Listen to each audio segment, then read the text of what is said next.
7 वाजता आहेत आणि एक महत्त्वाची बातमी आपण सुरुवातीला बघूयात. मंत्रिमंडळाला विश्वासात न घेता मराठा आरक्षण उपसमितीनं परस्परपणे शासन निर्णय काढल्याचा दावा मंत्री छगन भुजबळ यांनी केला. मनोज जरांगेंच्या आंदोलनानंतर राज्य सरकारने GR काढला, पण त्यावरून आता सत्ताधाऱ्यांमधले मतभेद उघड झाले. या GRवरनं आपण नाराज असल्याचं छगन भुजबळ यांनी सांगितलं. न्यूज 18 लोकमतला दिलेल्या मुलाखतीत छगन भुजबळांनी या संदर्भात खळबळजनक दावा केला. दरम्यान हा शासन निर्णय लागू झाल्यानंतर ओबीसी आरक्षणाला धक्का लागेल आणि केवळ महाराष्ट्रातच नव्हे तर देशभरात गुर्जर, पटेल समाज आणि इतर जाती या विरोधात रण उठवतील असा दावा भुजबळांनी केला. ओबीसी मध्ये घ्या हे नव्हे. तुम्ही नाराज आहात? मी नाराज म्हणजे असणार ना हो.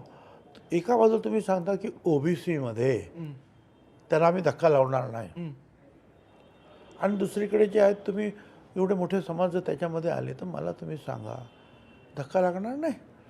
साधा मनुष्य सांगेल, एका घरामध्ये 10 माणसं राहतात, आम्ही त्या 10 माणसाला धक्का लावत नाही, त्यांना बाहेर काढत नाही, मग फक्त आम्ही दुसरी 10 माणसं आणखीन घुसवतो. अरे म्हणजे त्या पहिल्या 10 माणसाचं काय, त्यांच्यावर अडचण येणार की नाही येणार? येणार येणार ना.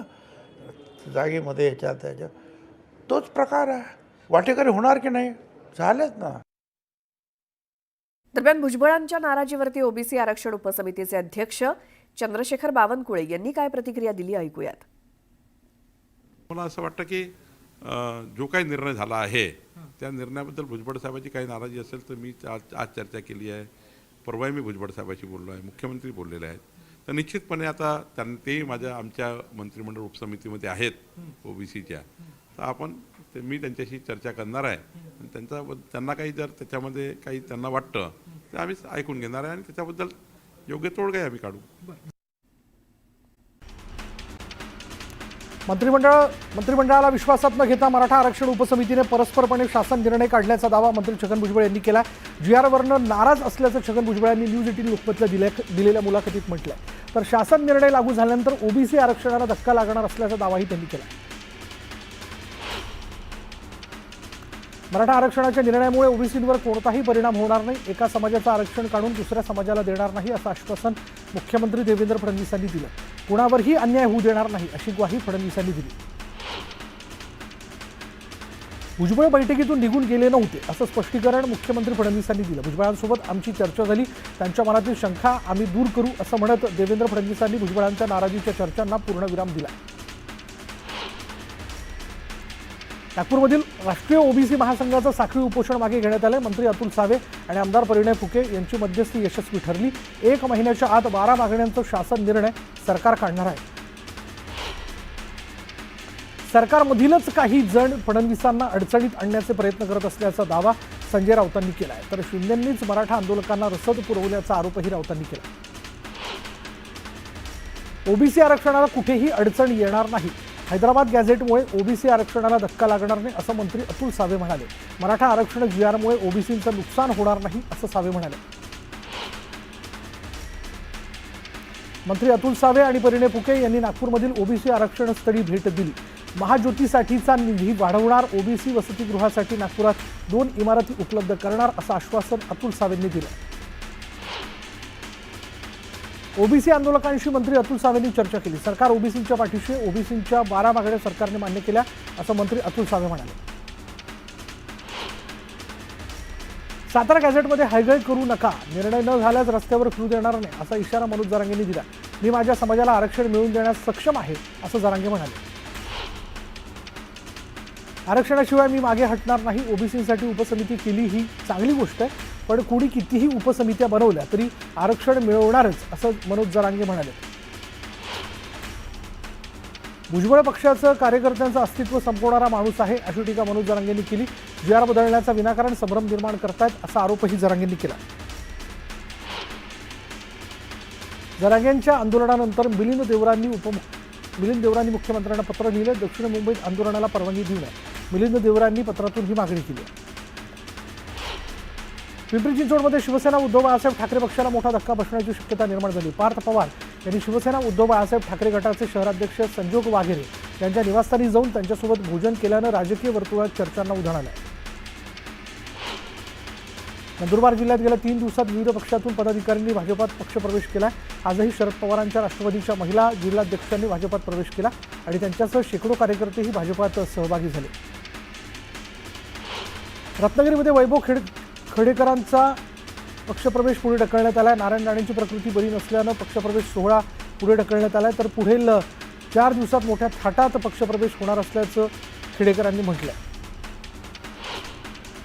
मंत्री राधाकृष्ण विखे पाटलांचं शिर्डी विमानतळावर जल्लोषात स्वागत करण्यात आलं. मुख्यमंत्र्यांनी विश्वास दाखवल्यानं मराठा समाजाचं स्वप्न पूर्ण झाल्याचा आनंद असल्याची प्रतिक्रिया त्यांनी दिली आहे.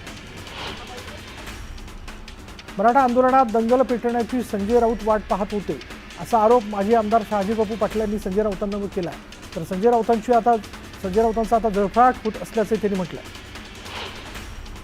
पश्चिम महाराष्ट्रातील कुणबी मराठा समाजाला आरक्षण मिळण्यासाठी सार्वजनिक मंत्री शिवेंद्रसिंहराजे भोसले यांनी महत्त्वाची भूमिका बजावली. या निमित्ताने आज साताऱ्यातील पोवई नाक्यावरील शिवतीर्थावर मंत्री शिवेंद्रराजेसह यांच्या मराठा क्रांती मोर्चा आणि मराठा समाजाच्या वतीने त्यांचा सत्कार करण्यात आला. आगामी पालिका निवडणुकीच्या पार्श्वभूमीवर पार्थ पवार पिंपरी चिंचवड शहरात सक्रिय झालेत. यावेळी पालिकेचे अतिरिक्त आयुक्त प्रदीप जांभळे पाटीलही त्यांच्या दिमतीला आहेत. वैभव खेडेकर आज भाजपमध्ये पक्षप्रवेश करणार होते, मात्र काही कारणास्तव त्यांचा पक्षप्रवेश लांबणीवर पडला. आज मुंबईत होणारा पक्षप्रवेश लवकरच होणार असल्याची माहिती मिळते. अकोल्यात ओबीसी समाजाने आंदोलन केलं. आंदोलनातून मराठा समाजाच्या मागण्या मान्य केल्यानं विरोध करण्यात आला. सरकारचा निर्णय ओबीसींवर अन्याय असल्याचा आरोप करण्यात आला. नांदेडच्या हिमायतनगर तहसील कार्यालयासमोर ओबीसी समाजाने आंदोलन केले. यावेळी आंदोलकांनी शासन निर्णयाची होळी केली. ओबीसी समाजाच्या हक्कांवर गदा आल्याचा आरोप करण्यात आला. अहिल्यानगरच्या कर्जतमध्ये सरकारने काढलेला GRला ओबीसी समाजाने विरोध केला. ओबीसी आरक्षणाला धक्का देणारा GR असल्याचा आरोप आंदोलकांनी केला.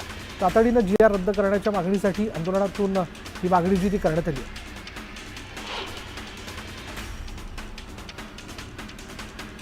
धाराशिव जिल्ह्यात ओबीसी समाज आक्रमक झाला. जरांगे पाटलांच्या आंदोलनानंतर हैदराबाद गॅझेट लागू करण्याच्या निर्णयाची ओबीसी समाजानं होळी केली. जिल्हाधिकारी कार्यालयासमोर हे आंदोलन करण्यात आलं. वाशिमच्या मालेगाव शहरात ओबीसी समाजातर्फे मोर्चा काढण्यात आला. हा मोर्चा मालेगाव शहरातील मुख्य मार्गाने तहसील कार्यालयावर काढण्यात आला असून सखल ओबीसी समाजानं मोठ्या संख्येनं आंदोलनात सहभाग घेतला होता. पुण्यात ओबीसी समाजाने घंटानाद आंदोलन केलं. राज्य सरकारच्या विरोधात घोषणाबाजी करत ओबीसी समाजाकडून GRचा निषेध करण्यात आला. अहिल्यानगर जिल्ह्यातील पाथर्डी तालुक्यातही मराठा आरक्षणाच्या GRचा ओबीसी समाजानं तीव्र निषेध केला. मराठा समाजाला स्वतंत्रपणे आरक्षण द्यावं, असं न केल्यास ओबीसींच्या हक्कांवर गदा येईल अशी मागणीही ओबीसी समाजानं केली. बीडच्या माजलगावात आरक्षणाच्या संरक्षणासाठी ओबीसी समाज आक्रमक झाला. GRची होळी करत GR तात्काळ रद्द करण्याची मागणी करण्यात आली. नंदुरबारच्या चिडीमाळ गावात गरोदर मातेला 4 किलोमीटर पायपीट करत झोळीतून रुग्णालयात नेण्यात आलं. चिडीमाळ ते गोरामाळपर्यंत रस्ता नसल्यानं नागरिकांचे मोठे हाल होत आहेत. तातडीनं रस्ता बनवण्याची मागणी नागरिकांनी केली.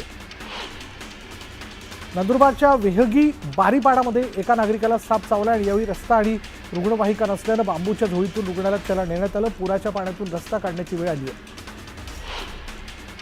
परभणीच्या सायाळा सुने गावात स्त्री जातीचं मृत अर्भक सापडलं. यामुळे परिसरात खळबळ उडाली. दरम्यान सखोल तपास करून संबंधितावर कारवाई करण्याची मागणी नागरिकांनी पोलिसांकडे केली आहे. चोपड्यात मुख्यमंत्री समृद्ध पंचायत राज अभियानाअंतर्गत कार्यशाळेचं आयोजन करण्यात आलेलं होतं. यावेळी आमदार चंद्रकांत सोनवणे यांनी सरपंच आणि उपसरपंचांना मार्गदर्शन केलं. चोपडा बस स्थानक राज्यात प्रथम क्रमांकानं येऊ शकतं, तर आपली ग्रामपंचायत राज्यात का प्रथम येऊ शकत नाही असंही ते म्हणाले. हिंगोलीच्या कृषी उत्पन्न बाजार समितीत हळदीला सरासरी 10,000 रुपये प्रति क्विंटल दर मिळतोय. 10,000 दर मिळत असल्यानं हळद उत्पादक शेतकऱ्यांनी नाराजी व्यक्त केली. किमान 15,000 रुपये दर मिळण्याची मागणी जी आहे ती शेतकऱ्यांनी केली.